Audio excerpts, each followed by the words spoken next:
வணக்கம். தமிழ் ஆஸ்ட்ரோலைஃப் சேனல் பார்வையாளர்களுக்கு என்னுடைய மனமார்ந்த நன்றி. 2026 புத்தாண்டு ராசி பலன்கள். நீங்கள் எந்த ராசி, எந்த நட்சத்திரம், எந்த வயசில் இருக்கிறீங்க, அந்த வயசுக்கு என்ன தசை நடக்குது, அதாவது 16 வயசுலேருந்து 95 வயசு வரைக்கும் உங்களுக்கு என்ன தசாபுத்தி நடக்குதோ அந்த தசாபுத்தி நடக்கக்கூடிய கிரகத்துக்கு இந்த 2026 கோச்சார கிரகங்கள் என்ன மாதிரியான பலன்களை கொடுக்கும், 12 ராசிகளில் இருக்கக்கூடிய ஒவ்வொரு வயதினருக்கும் தனித்தனி தசாபுத்தி பலன்களாக கணித்திருக்கிறேன். உங்களுக்கு என்ன தசாபுத்தி நடக்குது அப்படிங்கிறத எனக்கு கமெண்ட் செக்ஷனில் பதிவு பண்ணுங்க. தனுசு ராசி செவ்வாதசை. தனுசு ராசிக்கு செவ்வாதசை நடக்கக்கூடிய நபர்களுக்கு இந்த 2026 என்ன மாதிரியான பலன்களை கொடுக்கும், செவ்வாதசை உங்களுக்கு நன்மை செய்யுமா தீமை செய்யுமா? ராசிக்கு நன்மை செய்யக்கூடியவர் தான் செவ்வாய். 5ஆம் அதிபதினு சொல்லக்கூடியவர், விரையாதிபதினு சொல்லக்கூடியவர், அதாவது பூர்வ புண்ணியஸ்தானாதிபதி. இந்த தசை உங்களுக்கு அந்த அளவுக்கு வளர்ச்சி கொடுக்கக்கூடியது. அதாவது பூர்வ புண்ணியஸ்தானாதிபதி தசைனாக்கா 12ஆம் அதிபதியாக வந்தால் கூட நல்ல மாற்றங்களை கொடுக்கும். 12 இருந்தால் கூட அது சிறப்பு தான் அப்படின்னு எடுத்துக்கணும். என்னென்னா ஒரு சில விரயங்களை கொடுத்துட்டே வரும். எவ்வளோ சம்பாதிச்சாலும் அந்த சேமிப்புங்கிறது இருக்காது, ஏதோ ஒரு வகையில் போகும். அது நீங்கள் சுப விரயங்களாக மாற்றிக்கிறது நல்லது. அது மாதிரி 12லேருந்து தசை பண்ணார். ஆனால் இந்த ஆண்டை பொறுத்த வரைக்கும் நிறைய எதிர்பார்ப்புகள் இருக்கும். 2026 எப்படி இருக்கும் அப்படின்ட்டு செவ்வாய் தசையில் இருக்கிறவங்களுக்கு இந்த தசை என்ன பண்ணும்? ஒரு சில பேர் கஷ்டப்பட்டுருக்கலாம், ஒரு சில பேர் நல்லா இருந்திருக்கலாம், அவங்களுக்கும் எதிர்பார்ப்புகள் இருக்கு இல்லையா? அப்போ இந்த தசைங்கிறது எந்த வயசு காலகட்டத்தில் வரும்? 3 நட்சத்திரங்கள் இந்த தனுசு ராசியில். மூல நட்சத்திரம், பூராட நட்சத்திரம், உத்திராட நட்சத்திரம். மூல நட்சத்திரத்துக்கு 41 வயசுலேருந்து 48 வயசு வரைக்கும், அதாவது 7 வருடங்கள். 40 வயசு முன்ன பின்ன வரலாம் உங்கள் சுய ஜாதக தசாபுத்தி இருப்பை பொறுத்து. ஒரு சில பேருக்கு 1 வருடங்கள் தசாபுத்தி இருப்பு இருக்கும். அப்படி பார்த்தீங்கன்னாக்கா ஒரு 4 வருஷம் முன்ன பின்ன கூட உங்களுக்கு வரலாம். 41 to 48 இந்த செவ்வாய் தசை அப்படிங்கிறது வரும் என்னோட கணக்குப்படி. பூராட நட்சத்திரக்காரங்களுக்கு முதல் பாதத்தில் இருந்தீங்கன்னாக்கா ஒரு 16 வருடங்கள் தசாபுத்தி இருப்புகள் எடுத்துப்போம். ஏன்னா பூராட நட்சத்திரம்னா சுக்கிரனோட நட்சத்திரம். 20 வருடங்கள் தசாபுத்தி இருப்புகள் இருக்கும். அதில் 20 வருடத்தில் 16 வருடங்கள் தசாபுத்தி இருப்புகள் எடுத்துட்டா கூட 16 சூரிய தசை ஒரு 6 22, 10 வருடங்கள் சந்திர தசை, அதன் பிறகு 32. அப்போ 32 வயசுலேருந்து 39 40 வயசு வரைக்கும் இந்த பூராட நட்சத்திரம் முதல் பாதத்தில் இருக்கிறவங்களுக்கு இந்த தசை வரும். பூராட நட்சத்திரம் 2ஆம் பாதம் இல்லைனா 3ஆம் பாதம் 10 வருடங்கள் தசாபுத்தி இருப்புகள் இருந்ததுனாக்கா 10 + 6 சூரிய தசை 16, அதன் பிறகு சந்திர தசை 10 26. அப்போ 26 வயசுலேருந்து 33 வயசு வரைக்கும் 7 வருடங்கள் இந்த தசாபுத்தி நடக்கும். அதாவது சென்ற பகுதியில் இருக்கிறவங்களுக்கு 1 வருஷம் முன்ன பின்ன வரலாம். அதே பூராட நட்சத்திரம் 4ஆம் பாதத்தில் இருக்கிறீங்க அப்படின்னா 4 வருடங்கள் தசாபுத்தி இருப்புகள் இருக்குது அப்படின்னாக்கா 4 + 6 சூரிய தசை 10 வயசுக்கு பிறகு 10 வருடங்கள் சந்திர தசை 20. அப்போ 20 வயசுலேருந்து 27 வயசு வரைக்கும் இந்த செவ்வாய் மகாதசை அப்படிங்கிறது வரும். உத்திராட நட்சத்திரக்காரர்களுக்கு சூரிய தசை 5 வருடங்கள் இருப்பு எடுத்துட்டால் ப்ளஸ் 10 வருடங்கள் சந்திர தசை 15 வயசுலேருந்து 7 வருடங்கள் 22 வயசு வரைக்கும் இந்த செவ்வாய் தசை அப்படிங்கிறது வரும் உத்திராட நட்சத்திரக்காரர்களுக்கு. இப்போ உத்திராட நட்சத்திரம், பூராட நட்சத்திரம், மூல நட்சத்திரம் இப்படி உல்டாவாக போனால் 15 வயசுலேருந்து 48 வயசு வரைக்கும் உங்களுடைய நட்சத்திரத்துக்கு தசாபுத்தி இருப்பை பொறுத்து இந்த செவ்வாய் தசை அப்படிங்கிறது வரும். இப்போ செவ்வாய் தசை நடக்குது. இப்போ 15 வயசுலேருந்து ஒரு 20-22 வயசு வரைக்கும்னு வச்சிங்களேன். படிக்கிற காலகட்டத்தில் இந்த செவ்வாய் தசை உத்திராட நட்சத்திரக்காரர்களுக்கு வரும் 15 to 22. இது அந்த அளவுக்கு கெடுபலன்களை கொடுக்காது. ஏன்னா 7ஆம் இடத்துல குரு இருந்தால் கூட 8ஆம் இடத்துக்கு பயிற்சியானால் கூட உங்களுக்கு பிரச்சனைகள் இருக்காது, நல்ல ஒரு மாற்றங்களை கொடுக்கும். அதிகப்படியாக பார்த்தீங்கன்னாக்கா உங்களுக்கு நல்லாவே இருக்கும் அப்படின்னு எடுத்துக்கலாம். படிப்பு ரீதியாக இந்த ஆண்டில் நல்ல ஒரு சிறப்பான ஏற்றங்களை கொடுக்கக்கூடிய ஆண்டு. இப்போ 22 வயசுக்கு மேலே திருமணத்துக்காக முயற்சி பண்ணுறீங்கன்னு வச்சிங்களேன், திருமணம்லாம் கொடுத்துரும். திருமணத்துக்கு நல்ல ஒரு ஆண்டு அப்படின்னு சொல்லலாம் அந்த செவ்வாதசையில். செவ்வாதசை யாருக்கெல்லாம் 22 to 32க்கு நடக்குதோ அவங்களுக்கு சிறப்பான ஆண்டு இந்த ஆண்டு. திருமணத்தில் நல்ல ஒரு மாற்றங்கள். ஒரு சில பேருக்கு செவ்வாதசை நடக்குது, எனக்கு திருமணம் கூடி வரல அப்படின்னு நீங்கள் கஷ்டப்படுறீங்கனாக்கா 22லேருந்து ஒரு 25-26 வரைக்கும் நிறைய பேருக்கு தடைப்பட்டுனே வரலாம். ஏன்னா உங்கள் சுய ஜாதகத்தில் குரு வக்கரமாக இருந்தால் திருமணம் அப்படிங்கிறது கொஞ்சம் லேட் ஆகினே வரும். அது ஒன்று. இன்னொன்று லக்னத்துக்கு 2ஆம் அதிபதி 7ஆம் அதிபதியும் மறைவு ஸ்தானத்தில் இருந்தாலோ லக்னத்துக்கு அதே மாதிரி ராசிக்கு 2, 7 கூடிய கிரகம் மறைவு ஸ்தானத்தில் இருந்துச்சுன்னா லேட் மேரேஜ் கிட்டத்தட்ட 29 ஆகிடும். அது உங்கள் சுய ஜாதகத்தை பார்த்துங்க. ஏன்னா அதெல்லாம் பார்க்காமே நிறைய பேர் திருமணத்துக்காக முயற்சி பண்ணிகிட்டே வருவாங்க. ஆனால் திருமணங்கிறது கைக்கூடி வராது. நிறைய அவமானப்படுவாங்க. நிறைய பேர் ரிஜெக்ட் பண்ணிட்டு போவாங்க. அது மாதிரி கூடியே வரல அப்படின்ட்டு தாய் தகப்பனுக்கு ரொம்ப கஷ்டத்தை கொடுக்கும். அது மாதிரி அதனால் அது பிரச்சனை இல்லை. இருந்தாலும் பொதுவாக பார்த்தீங்கன்னாக்கா, பொதுவாக சொல்லணும் அப்படின்னாக்கா, குரு நல்லா இருக்கார்.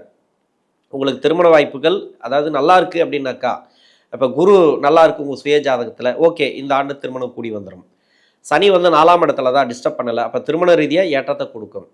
இப்போ 22 வயசுலேருந்து 48 வயசு வரைக்கும் புதுசாக வேலை தேடக்கூடிய நபர்களுக்கு வேலை வாய்ப்பு சிறப்பாக இருக்குங்க. இந்த ஆண்டு அந்த அளவுக்கு சிறப்பான ஆண்டு அப்படின்னு சொல்லலாம்.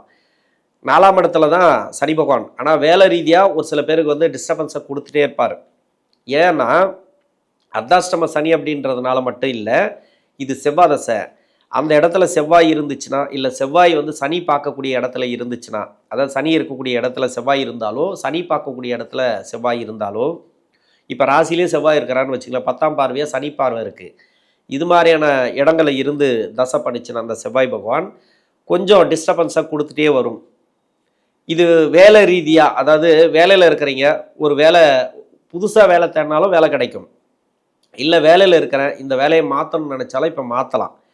ஆனால் ஜூலை 2025க்கு முன்னாடி வந்து ஓரளவுக்கு நல்லபடியாக போயிருக்கலாம். ஜூலை 2025க்கு பிறகு உங்களுக்கு வந்து வேலை அப்படியே தடைப்பட்டிருக்கும், ப்ரொமோஷன் தடைப்பட்டிருக்கும். அந்த ப்ரொமோஷன்லாம் இப்போ கிடைக்க ஆரம்பிக்குன்னு வச்சுக்கலாம், ஜனவரிலேருந்து கிளியர் ஆகிடுன்னு வச்சுக்கலாம். இது மட்டும்தான். இது மாதிரி இப்போ சனி பார்க்கக்கூடிய இடம், சனி இருக்கக்கூடிய இடத்துல செவ்வாய் இருந்துச்சுனாக்கா இது மாதிரியான பிரச்சனைகளை கொடுத்துருக்கும். இன்னொன்று செவ்வாய் தசை அப்படிங்கிறது பூர்வ புனி சாணாதிபதி தசை. ஆனால் இது வந்து நன்மையே செய்யலை, இது வந்து நல்ல தசை தானே, யோக தசை தானே, நன்மையே செய்யலை அப்படின்னாக்கா மறைவு ஸ்தானங்களில் இருந்து தசை பண்ணிச்சுன்னா நன்மை செய்யாது. ராகுவோடு இருந்து தசை பண்ணிச்சுன்னா நன்மை செய்யாது. கேதுவோடு இருந்து தசை பண்ணிச்சுன்னா நன்மை செய்யாது. அது மாதிரி உங்கள் சுய ஜாதகத்தில் இருந்துச்சுன்னா அப்போ ப்ராப்ளத்தை கொடுக்கும் இல்லையா, அதுதான் வந்து நீங்கள் அனுபவிக்கிறது, ரொம்ப கஷ்டத்தை அனுபவிச்சுட்டு இருப்பீங்க. இது மாதிரி கஷ்டப்படக்கூடிய நபர்களுக்கு இந்த ஆண்டு ஓரளவுக்கு நல்லா இருக்குன்னு சொல்லிக்கலாம். ஆனால் உங்கள் சுய ஜாதகத்தை செக் பண்ணுறது நல்லது. இப்போ வேலையில் இருப்பீங்க, ப்ரொமோஷன் இல்லாமல் இருக்கும், இல்லை வளர்ச்சி இல்லாமல் இருக்கும். வேலை இல்லாமல்லாம் இருக்க முடியாது. ஒரு வேலை போச்சுன்னா வேறு வேலை கிடைக்கும், அது ஓகே. வேலையில் முன்னேற்றம் இருக்காது. பண வரவு கொடுக்கக்கூடிய இடத்துல நம்ம இருக்க மாட்டோம். பணமே இல்லாத இடத்துல இருப்போம். ஒரு பணம் போனால் வராது, கொடுத்தா வாங்க முடியாது, நம்மளே கடன் வாங்கினாலும் கொடுக்க முடியாது. அது மாதிரி வருமானமே வராது. அது மாதிரி தசையால் பாதிக்கப்பட்டவர்கள், செவ்வாய் தசையில் நிறைய கஷ்டப்படக்கூடிய நபர்கள்லாம் இருக்காங்க. ஆனால் அவங்க பார்த்தீங்கன்னாக்கா இப்போ ஓரளவுக்கு பரவாயில்ல. என்னை பொறுத்த வரைக்கும் பாசிட்டிவாக சொல்லணும்னு எதிர்பார்க்காதீங்க. உங்கள் சுய ஜாதகத்தில் 3, 6, 8, 12 ஆகிய இடங்களில் இருந்து தசை பண்ணிச்சுனாக்கா கஷ்டம்தான். அதாவது ரொம்ப கஷ்டப்பட்டுன்னு வருவீங்க. 8னாக்கா நீசமாயிடு வராங்க.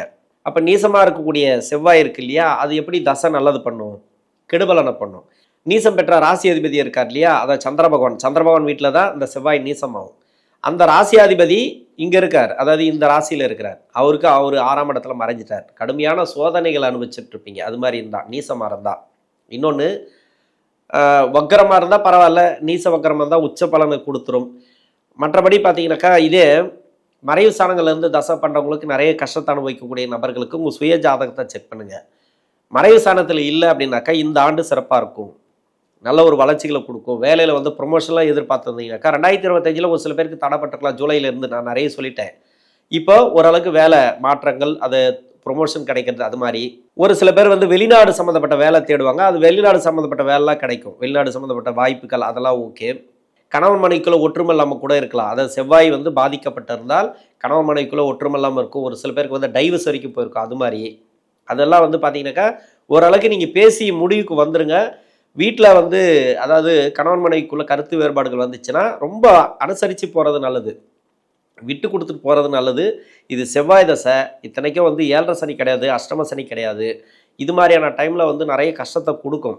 அதாவது செவ்வாய் தசை சரியில்லைனா மட்டும்தான். இப்போ 7.5 சனி இருந்ததுனாக்கா சும்மா சொல்லவே தேவையில்ல, பாடாபடுத்தி விட்டுருவாது. அது இல்லாத வரைக்கும் ரொம்ப சந்தோஷம். அதனால் 4ஆம் இடத்துல சனி தான்.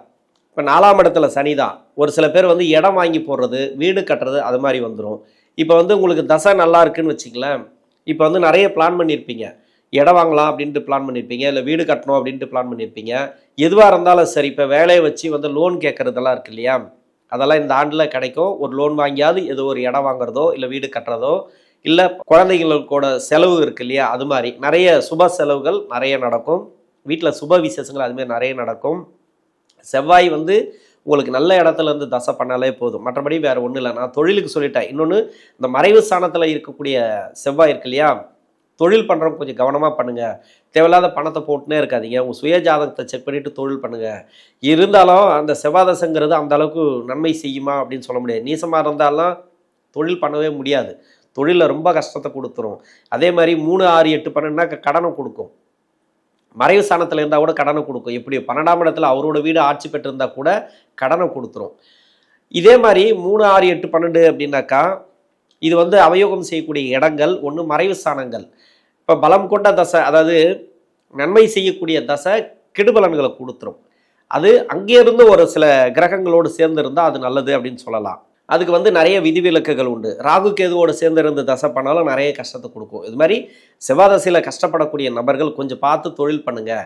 நல்லா இருக்குது, நல்லபடியாக போயிட்டுருக்குன்னா இந்த ஆண்டில் உங்களுக்கு வந்து பிரச்சனையே கிடையாது. 8ஆம் இடத்துல குரு மறையும் போது கூட கொஞ்சம் அந்த வருமான தடையெல்லாம் கொடுத்து, அதாவது ஒரு வருமானம் வரணும் அப்படின்னாக்கா அது தடையாகி ஒரு 10 நாள் லேட் ஆகி வரும். அது மாதிரி இல்லை வரக்கூடிய பணம் வரணும் அப்படின்னாக்கா கொஞ்சம் இழுபறியாக இருக்கும். அது மாதிரி தானே தவிர ரொம்ப பணம் மூலிமா நஷ்டம்லாம் உங்களுக்கு வராது.